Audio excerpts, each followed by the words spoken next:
তো বন্ধুরা, যেই লিথিয়াম ভান্ডারের ওপর এত গর্ব করত চীন, যে লিথিয়ামকে ব্যবহার করে আমেরিকা তৈরি হয়েছিল ধনী দেশ, যে লিথিয়ামকে পুরো বিশ্ব মনে করছিল এটাই ভবিষ্যতের মূল সম্পদ, সেই লিথিয়ামকে ভারত এক ঝটকায় করে দিয়েছে বেকার। ভারত এমন এক টেকনোলজি আবিষ্কার করেছে যার থেকে লিথিয়ামের উপকারিতাই হয়ে গেছে শেষ। বন্ধুরা, বলা হয় পরবর্তী সময় লিথিয়ামের হবে, কারণ ভবিষ্যতে রিচার্জেবল ব্যাটারির চলন আরো বৃদ্ধি পেয়ে যাবে। আর লিথিয়ামই সেই জিনিস যার থেকে ব্যাটারি তৈরি করা হয়। কিছুদিন আগে ভারত 59 লক্ষ টন লিথিয়াম ভান্ডারের সন্ধান পেয়েছিল, যা আমেরিকা এবং চীন টেনশনে ছিল যে ভারত তো লিথিয়াম রিজার্ভের বিষয়ে বিশ্বের মধ্যে তৃতীয় স্থানে চলে এসেছে।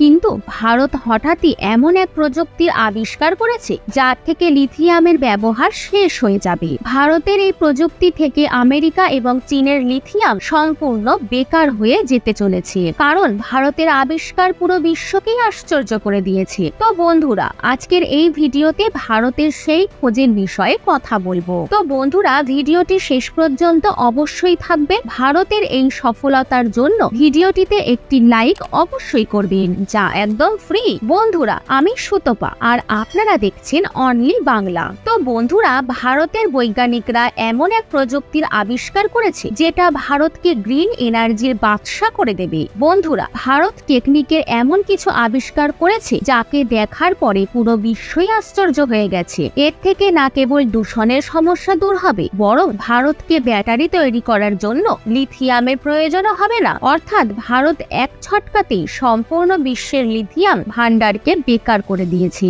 এই কথা আপনারও জানা রয়েছে যে আজ পুরো বিশ্বের লিথিয়াম ভান্ডারে চীন এবং আমেরিকার আধিপত্য রয়েছে। যে দেশগুলিতে লিথিয়ামের সবচেয়ে বড় ভান্ডার পাওয়া যায় সেগুলি হলো চিলি, বলিভিয়া এবং আর্জেন্টিনা। এই দেশগুলিকে চীন এবং আমেরিকা ঋণের দায়ে ফাঁসিয়ে রেখেছে। আমেরিকা এবং চীন সেখানে আনফেয়ার পদ্ধতিতে লিথিয়াম উৎপাদন করে থাকি। এছাড়াও এর দাম বৃদ্ধি এবং কম করে থাকি।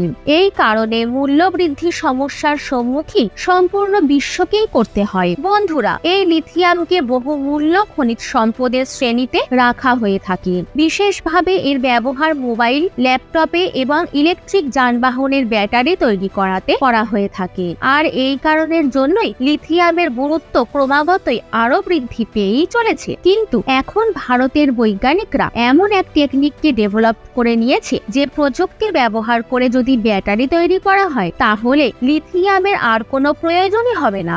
এর থেকে আপনি ধারণা করতে পারছেন যে ভারতের এই সন্ধান কতটা ক্রান্তিকারী প্রমাণ হবে। লিথিয়ামকে এক ঝটকায় বেকার করে দিয়েছে সোডিয়াম। ভারতে এই কোম্পানির খোঁজ পুরো বিশ্বকেই আশ্চর্য করে দিয়েছে। আসলে বন্ধুরা, DRDO দ্বারা একটি কন্টেস্ট আয়োজন করা হয়েছিল যার নাম ছিল ডেয়ার ডু ড্রিম কন্টেস্ট। এই কন্টেস্টে যে কোম্পানি প্রথম স্থান অধিকার করেছে সেই কোম্পানি ব্যাটারির এমন এক প্রযুক্তি পেশ করেছে যেখানে লিথিয়ামের কোনো ব্যবহারই করা হবে না। এই প্রযুক্তিতে লিথিয়ামের স্থানে সোডিয়ামের ব্যবহার করা হয়েছে। অর্থাৎ যে লিথিয়ামের জন্য সম্পূর্ণ বিশ্বতে মারামারি চলছিল, ভারতীয় বৈজ্ঞানিকরা সেটাকে একদমই বেকার করে দিয়েছে। আর এখন ভারতে সোডিয়ামের ব্যবহার করে ব্যাটারিকে তৈরি করা হবে। তো বন্ধুরা, চলুন জানা যাক এই টেকনিকে আসলে কি বিশেষ রয়েছে। সত্যি কি ভবিষ্যতে sodium ion battery lithium ion ব্যাটারির জায়গা নিতে পারবে?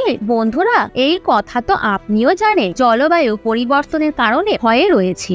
বড় বড় দেশ মিটিং করছে যাতে গ্লোবাল ওয়ার্মিং কে থামানো যেতে পারে এবং কম করা যেতে পারে। আর যদি এমনটা না করা হয় তাহলে খুব তাড়াতাড়ি এই সুন্দর পৃথিবী থেকে প্রাণের অস্তিত্বই শেষ হয়ে যাবে। তো বন্ধুরা, গ্লোবাল ওয়ার্মিং এর সবচেয়ে প্রধান কারণ হলো দূষণ। আর দূষণের সবচেয়ে বড় কারণ হলো ফসিল ফিউল, অর্থাৎ ডিজেল এবং পেট্রোল। যদি গ্লোবাল ওয়ার্মিং কে বন্ধ করা হয় তাহলে পেট্রোল ডিজেলের নির্ভরতাকে শেষ করতে হবে আর শক্তি উৎপাদনের নতুন বিকল্পের খোঁজ করতে হবে। আর সেটাকে স্টোর করারও বিকল্প পদ্ধতি খুঁজতে হবে। এই কারণের জন্যই এনার্জিকে স্টোর করা ইন্ডাস্ট্রিগুলি ক্রমাগতই আরো বড় হয়ে যাচ্ছে, কারণ বিশ্বের বেশিরভাগ দেশ ফসিল ফিউল থেকে সরে গ্রিন এবং ক্লিন এনার্জির দিকে দিকে অগ্রসর হচ্ছে।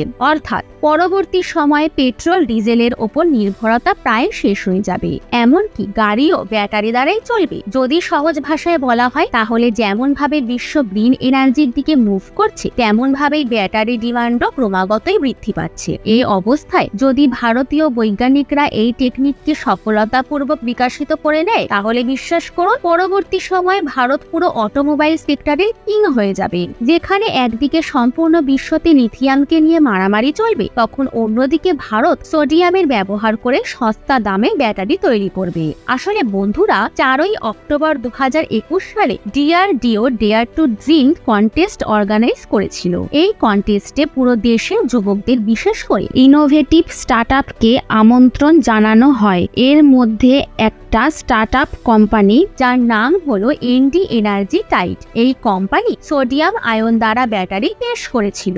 এই ব্যাটারিতে লিথিয়ামের জায়গায় সোডিয়ামের ব্যবহার করা হয়েছিল, যেটা সম্পূর্ণভাবে বায়ো ওয়েস্টের উপর নির্ভরশীল, যাকে তৈরি করতে লিথিয়াম, কোবাল্ট এবং নিকেলের ব্যবহার একদমই করা হয়নি। DRDOর এই কোম্পানির আইডিয়া অনেক বেশি পছন্দ হয়, তাই এই কোম্পানিকে ফার্স্ট প্রাইজ দেওয়া হয়। তো বন্ধুরা, চলুন জেনে নেওয়া যাক সোডিয়াম আয়ন ব্যাটারির বিষয়ে, আর জেনে নেওয়া যাক কিভাবে ভবিষ্যতে লিথিয়াম আয়ন ব্যাটারিকে এটা রিপ্লেস করবে। এই প্রয়োগ যদি সফল হয় তাহলে অনেক কম হয়ে যাবে যানবাহনের মূল্য।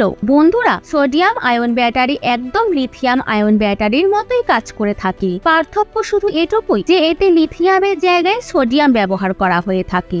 বিশেষজ্ঞদের কথা অনুযায়ী যদি গাড়িতে লিথিয়াম ব্যাটারির জায়গায় সোডিয়াম আয়ন ব্যাটারির ব্যবহার করা হয় তাহলে গাড়ির দাম 25% পর্যন্ত কমে যাবে। অর্থাৎ যদি কোনো গাড়ির দাম 10 লক্ষ টাকা হয় তাহলে সেটা 7.5 লক্ষ টাকা পর্যন্ত হয়ে যাবে। ভারতে বৈজ্ঞানিক দ্বারা যে টেকনিকের ব্যবহার করা হয়েছে সেই টেকনিক দ্বারা সোডিয়াম আয়ন ব্যাটারিকে তৈরি করতে বায়ো ওয়েস্ট এবং ক্ষেতের বজ্র পদার্থকে ব্যবহার করা হয়ে থাকে। এ কথা তো আপনারও জানা রয়েছে যে ভারত একটি কৃষি প্রধান দেশ, আর এখানে বায়ো ওয়েস্টের তো কোনো কমতিই নেই। এই ব্যাটারিকে তৈরি করার জন্য ধানের ভুসি, গোবর এবং খারাপ শাকসবজি ব্যবহার করা হয়ে থাকে, কিন্তু এখানে বায়ো ওয়েস্টকে সরাসরি ব্যবহার করা হয় না, বরং তাতে সোডিয়াম কম্পাউন্ডকে মিশিয়ে এর ব্যবহার ব্যাটারি তৈরিতে করা হয়ে থাকে। এই ব্যাটারির সবচেয়ে বড় বিশেষত্ব হলো এটা লিথিয়াম আয়ন ব্যাটারির মতো একদমই আগুন ধরে যায় না। অর্থাৎ ভবিষ্যতে এতে সোডিয়াম আয়ন ব্যাটারির ব্যবহার করে যে গাড়িগুলি তৈরি করা হবে সেগুলো আরো বেশি সুরক্ষিত হবে।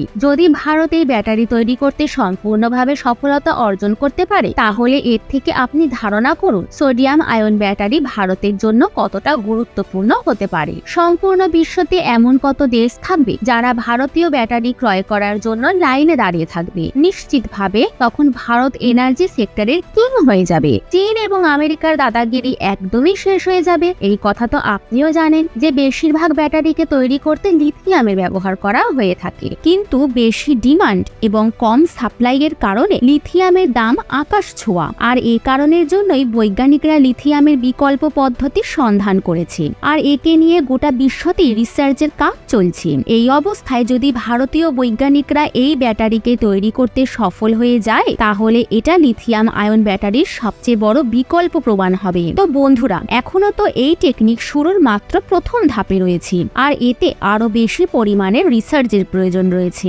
ND এনার্জি দ্বারা এই আইডিয়া DRDOর সামনে রাখা হয়েছে, আর একে ফার্স্ট প্রাইজের জন্য নির্বাচন করা হয়েছে।